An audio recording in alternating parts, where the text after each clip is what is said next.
I'm Connor Old, and welcome to Connor the Contrarian, a weekly podcast where I talk about movies that either the critics or the audiences didn't like that I think are actually great movies. And today, I'm going to be talking about the overlooked masterpiece, Wes Anderson's The Darjeeling Limited.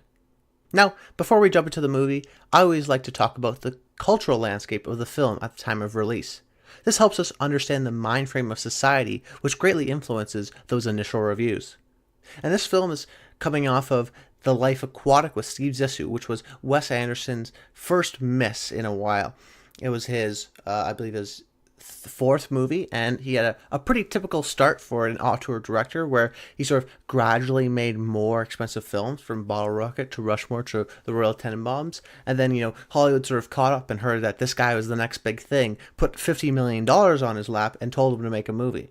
And it didn't turn out so well. He did the same thing he had done before, and Hollywood sort of soon realized that, maybe that's too much. And a lot of these times with these auteur directors, when they get a lot of this money, they don't know how to deal with it, and therefore don't do as well as some people say hoped. Not everyone's a Christopher Nolan that can deal with these high budgets. There's some that I'd say Wes Anderson is similar to, say, the Coen Brothers, which works well in this sort of 20 to, I'd say, $40 million range, and it's good in this sort of area. And the movies, when made that for that much amount of money, always make their money back. So, and that's where we see a lot of these auteur directors sort of stay in, and maybe they'll have a big hit, but when giving them trying these big blockbusters or just giving them a lot of money, it never really pans out. And this film is really his bounce back film. The Life Aquatic was not received well. It was seen as a box office disappointment. So he was now given a smaller budget and is kind of on the ropes to sort of make a hit. This is sort of his bounce back film. But when the Darjeeling Limited came out, it was similarly mixed by critics, and people were now saying that maybe Anderson's run may be over because he had a couple of sort of duds right in a row. That he isn't making films like Rushmore, The Royal Tenenbaums. And my personal experience was out of the critical chamber, because I was just getting into the film when I started learning about Wes Anderson, and really wasn't conscious of him when the film came out in 2007. So I personally went in with high expectations because I liked his other films. And I was excited to go and see if some of his backlog categories, some of the ones that people didn't like as much but were still by this director, I really liked. And I ended up enjoying it a lot. And I think this movie really cemented his style and the themes he would be covering and still covers today. Now, before we talk about the movie, I do want to briefly mention that I'm not including the short that played before the film, Hotel Chevalier, which is well done and interesting, but in my mind is sort of its own thing, and I just want to leave that out to just talk about the film, The Darjeeling Limited. So, without further ado, let's talk about the movie. We open to a wide of India as we zoom in on a taxi. We see Bill Murray's in it, a businessman, and he's in a hurry. They rush to the airport, and as he jumps out, the train station, as he jumps out the taxi, and he starts running after the train, and the train is leaving, and he's running alongside it, and it looks as if he's going to miss it. However, we stay on this tracking wide, and we see another man run past him, and in slow motion, sort of jump and make it onto the train. We see that man get onto the train, and Bill Murray's character not make it, and we meet Peter, played by Adrian Brody. He makes his way through the train and into a cart where he meets his two brothers, Jack, played by Jason Schwartzman, and Francis, played by Owen Wilson. We learn that the brothers haven't spoken for a year, and that this trip is designed to be a spiritual journey and really allow them to become as close as they used to be. Then, in the next scene, we really start to establish Anderson's style.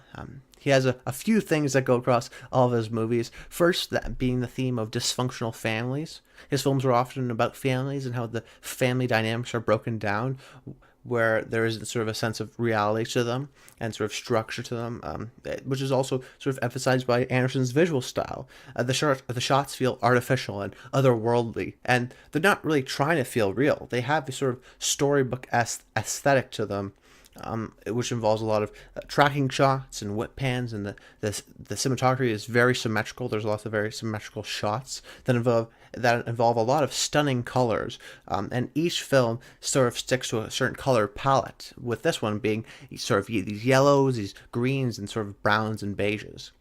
Finally, there's his dialogue that really is kind of weird and unreal. People don't talk this way, and it's often labeled quirky. But I see it as being very witty and delivered in a deadpan manner, almost as if the sort of shy, awkward person wasn't shy and awkward and could say everything they're thinking, but are not totally confident and have sort of a confidence behind what they're saying. They're just sort of thinking out loud in that same sort of way. And it's in this dinner scene here at the beginning of the film where we really see this.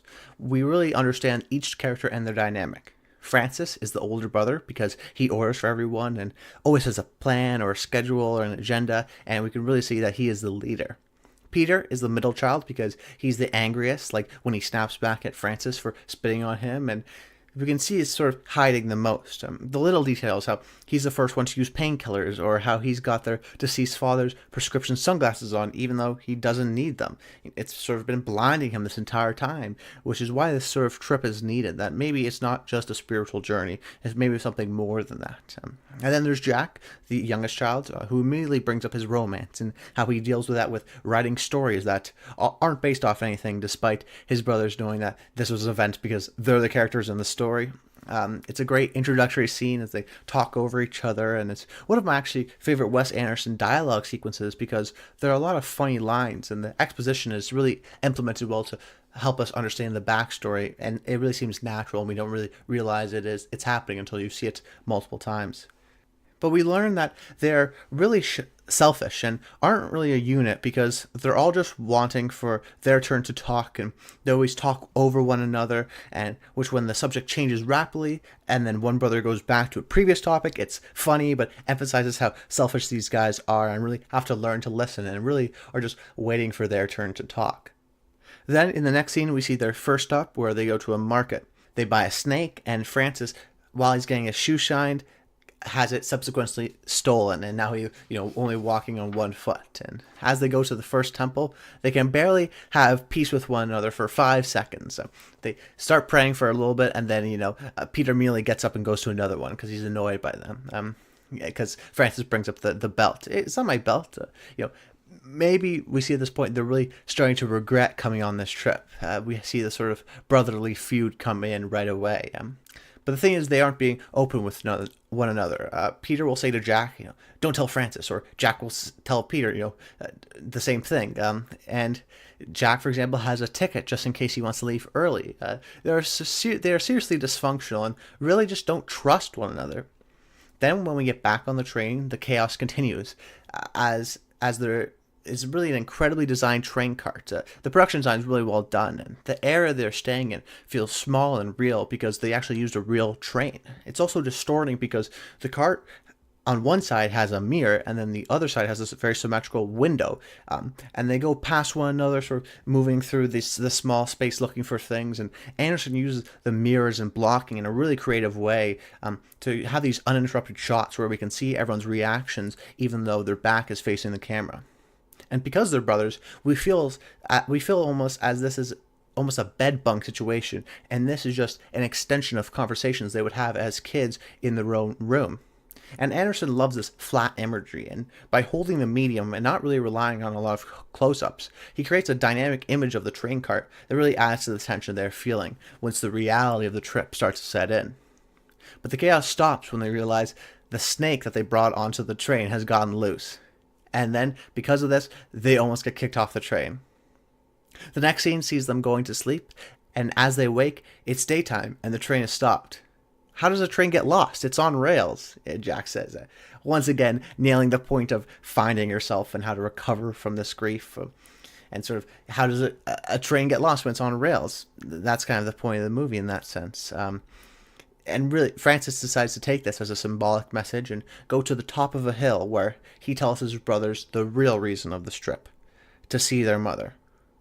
The whole trip is about confronting the past. It's really about dealing with grief and using each other to face that reality. And not only do they have to accept the death of their father and not try to fill that hole in with different ways, but finally accept it and then confront their absentee mother, who we also learn has a pretty large effect on them as well. this hasn't helped the conflict as they go back on the train, and there are more arguments between the three that cause Francis and Peter to get in a fight with Jack macing them in the face. It's played comedically because it's not an epic Jason Bourne fight, but just a lot of wailing and lanky arms. I mean, just the body of Adrian Brody used in sort of a comedic way, that they're almost wrestling, they're not even fighting. It's played not seriously, and it's quite a funny scene. But now they're just totally immature, and they've gone too far, and they get kicked off the train. They now have settled down, and as they get kicked off the train, they have now at least accepted that even though they don't want to be here, they are here, and they forgive one another, but ultimately decide that, you know what, maybe the mother idea was a bad idea, and the mother probably doesn't even want to see them. They don't need to see her. So then, in the next scene, as they're walking along some road for who knows how long, they see these three kids who are drowning. There's a quick sort of zoom in on their face, and they rush to go save them as they dive into the water, which was the first sort of dynamic camera movement really since sort of pivotal moments in the scene. There's the very beginning, opening shot. There's the moment where they're in the market and we first see them. It's sort of an establishing shot that Anderson uses, and Anderson uses this for emotional sort of immediacy as they see we have to act now. It's sort of that adrenaline kicking in, and we really feel that. And so they rushed to go in, and they dive into the water to save them. Francis and Jack save their kids, but as Peter puts it, I didn't save mine. It's a heartbreaking delivery, and like the Coen brothers, only certain actors can say Wes Anderson's dialogue. And Adrian Brody was a newcomer to the Wes Anderson pantheon, but he's perfect in it, and the delivery is perfect and heartbreaking. It's probably the best line in the movie. Just it's not played super seriously; it's just sort of played straight, and that makes it even sort of just as emotionally devastating. And for me, it reminded me, it's sort of hard to say what my favorite Wes Anderson movie is because they're all so different. I love Rushmore because it doesn't have a lot of the style, so a lot of the characters' emotions are much more apparent, and I can relate to them more, and I can focus on things that I appreciate, like the dialogue that Wes brings. Yeah, and something like in this movie, or Moonrise Kingdom, there's just one line in sort of middle of the movie, or more than halfway through the movie. There's just one line that just hits you and comes out of nowhere. You're so entranced by the visual style and the comedic line deliveries that you forget that you're so invested in the story. So when something generally emotional happens, it's so powerful. And I think that's why many different people respond to certain Wes Anderson films for certain reasons. And that's why I don't think this film should be forgotten as a weaker Wes Anderson movie, but one of equal value, because it may affect you in a critical way that, say, Rushmore does for me, or maybe Fantastic Mr. Fox does for someone else. But as they make their way back to the village of the boys they just saved, they get cleaned up and fed, and they have a funeral for them, and we see them get out of a tent, and in all white, walking slow motion as Strangers by the Kinks is being played. The film has a great Kinks soundtrack and is very fitting, and like guys like Tarantino or Scorsese, Wes Anderson uses unusual songs that play very well to the scene, and this song in particular works really perfectly. The moment is actually the pinnacle of the movie, this slow motion walk of the three brothers together, just totally immersed in this culture. Then, it's an incredible image really that has stuck with me since seeing the movie. And then as they're standing there, there's a cut to a flashback scene of the three of them in a car. And we learn that this is the day of their dad's funeral, and they're on their way. But they need to pick up his old car. Then they go, but unfortunately it's in the auto shop, and Peter freaks out because he realizes he can't get it back because it doesn't even have a battery in it. And it's his sort of pettiness and connections to items is ever present, and we sort of see that he was still the same guy a year ago, and that these guys really haven't moved on at all. They haven't really changed as persons, changed as people, excuse me, that they really need to. It's a funny scene, and it gives us a lot of much needed backstory. It also sees like these guys were like this before, and that they haven't grown as much as people, and really have to confront this, and that's sort of the real reason for this trip. And sort of just the idea of, these like siblings, the idea of love not like, that they love and care for each other, but sometimes they just don't like each other. But as they get back in the car, Francis puts his arm around Jack, and we cut back to the exact same shot going on, except they're now at a funeral in India. It's powerful because we realize that now they're really using this funeral of this kid that they tried to save as a way to cope with their own dad's death. It's a funeral they never really got to go to. They've all been dealing with grief in their own way, but now they're finally dealing with it together. Then, as we were about to leave, there's a 360 pan shot with 90-degree and even 180-degree wet pans, which are abundant throughout the movie, and this is sort of a great sort of 2 to 3 minute sequence where we slowly see all of the members of the village really start to thank them for saving the other two kids, all without dialogue.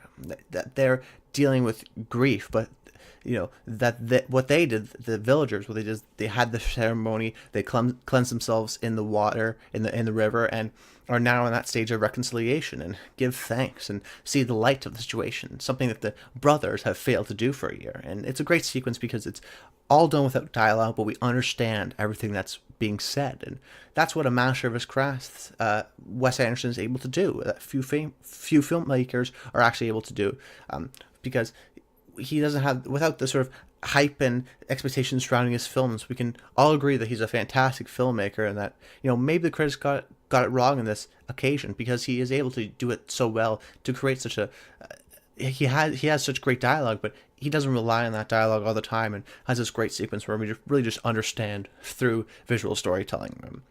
It's really just it's not just a mediocre film. I think it's really another puzzle piece in the mystery that is Wes Anderson. Then, as they get on the bus out of the village, they make their way to the airport. They come together and finally have a peaceful prayer at one of these small shrines in the airport, and there's a real sense of tranquility in the air.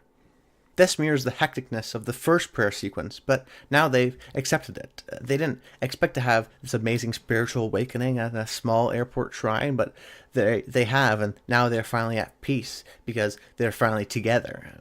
And as they go on the runway, they're about to board the plane, we have a dialogue sequence that we actually can't hear because the plane is so loud. And but it seems that they're arguing and that they still want to find their mom, sort of to have the last part of the journey completed. So they rip up their tickets, and next we cut to them on a moped because they have not finished their journey yet, and they're going to go see their mom's temple. They climb up the mountain, and we meet their mom, who is played by Angelica Houston, and she's glad to see them. The temple actually reminds me, side note, of Black Narcissus. It's isolated, it's on top of a mountain. The mother, and then we learn sort of the mother, who has sort of the same quirks as some of the brothers, which shows that they weren't all just these traits from their father. Like Francis is more like his mother, and Peter, I'd say, is more like his father.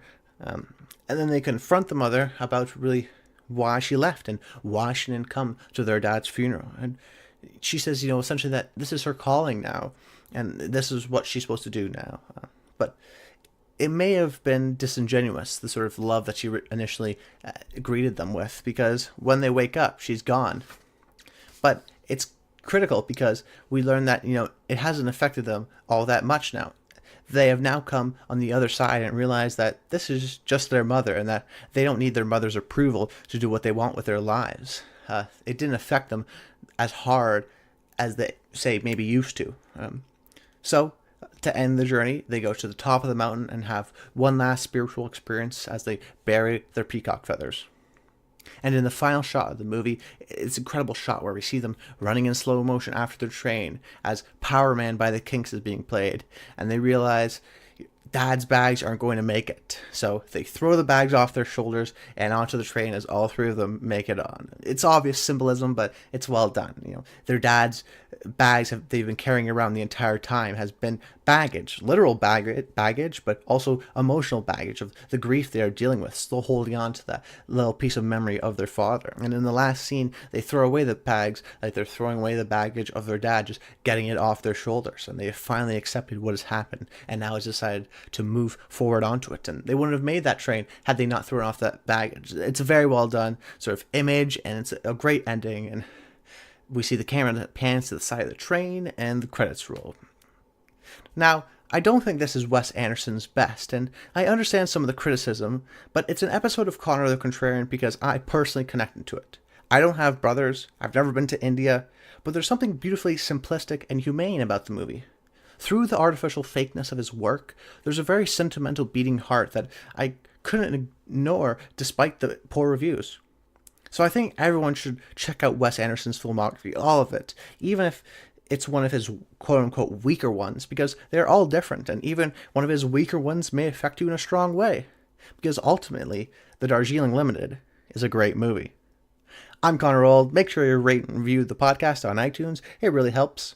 I also have a YouTube channel. Just search Connor Old, and you'll find other film-related content, including a series I'm doing right now, which is a lot of fun, called Old on Old, where I look at a classic movie I've never seen before and talk about why it's a classic.